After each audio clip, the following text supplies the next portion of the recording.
Have you ever looked at a raw spreadsheet of numbers and felt completely overwhelmed, unsure of what they actually mean for your project? Or perhaps you have received a project report that was so vague it was useless. If so, you already understand the critical challenge we are about to tackle. This lecture will show you how to transform raw project numbers into meaningful insights and impactful reports. Mastering this distinction is not just vital for passing your Certified Associate in Project Management exam, it is essential for effective project control and clear communication in your real-world projects. In the previous lecture, we distinguished between the executing and monitoring and controlling process groups.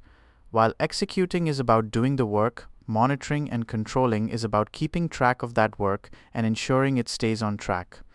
But how do you actually keep track? You do it by gathering, processing, and reporting on what is happening. This is where work performance data, information, and reports come into play. You're going to want to pay close attention to the clear differences here. Let us start with work performance data. Think of this as the raw, unanalyzed observations and measurements gathered during the project's executing processes. Imagine a construction site. The work performance data would be things like the number of concrete bags delivered today, the actual hours logged by the masonry crew, or the precise temperature readings of a curing foundation. These are objective facts, the unfiltered details of project work as it happens. On your exam, remember that data is always raw and collected directly from project activities. Now, simply having a pile of raw data is not very helpful. You cannot make smart decisions just from individual numbers. This is where work performance information comes in.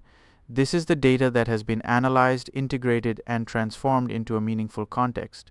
Continuing our construction analogy, work performance information would be calculating that the masonry crew is 50% behind schedule on the north wall, or that the concrete foundation is curing at an optimal rate, or that the cost of concrete bags this week exceeded the budget by 10%.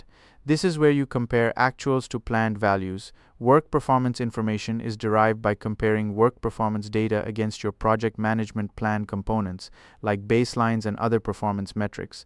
It provides context and meaning to the raw data. It helps you understand if things are going well or if they are off track. This transformation happens primarily within the monitoring and controlling process group as you are actively checking against your plans. This is a significant distinction that many students miss. Finally, we arrive at work performance reports. These are the physical or electronic representations of work performance information compiled into a format suitable for various stakeholders. Think of a weekly project status report, a dashboard showing key performance indicators, or a detailed progress update for the project sponsor. These reports provide a structured summary of project performance, forecasts, and recommendations. They are designed to facilitate decision-making and communication. The crucial distinction and a common exam trap is understanding the flow. Work performance data is collected first during the executing processes. It is raw observations. This data then gets processed and analyzed against the plan to become work performance information during the monitoring and controlling processes. This information then gets formatted and distributed as work performance reports also during monitoring and controlling. Each step adds value and context, making the information more actionable. Consider a small software development project.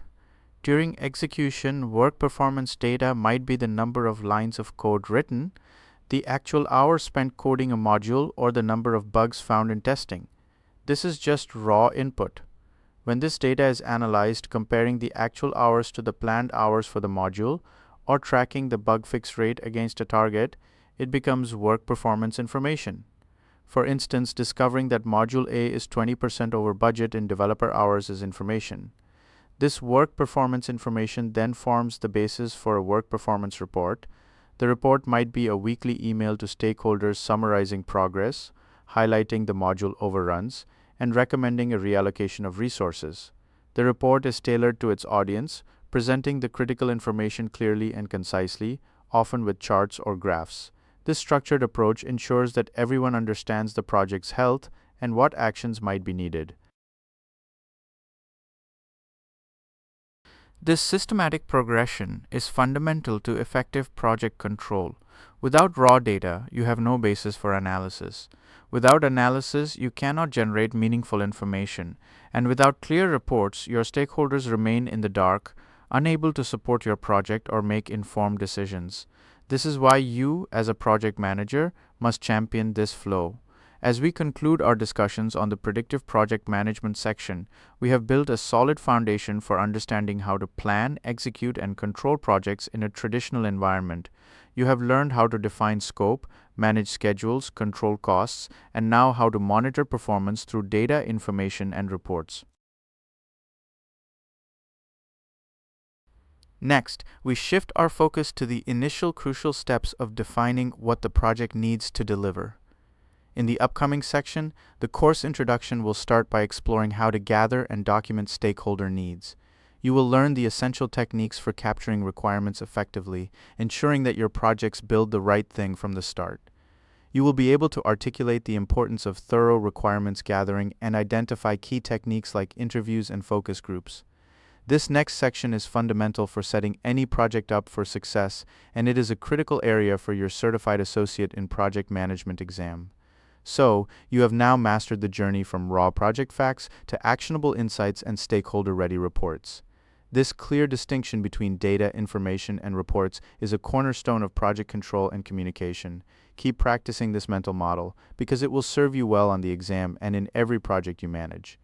Get ready to dive into the world of defining project needs in our next section.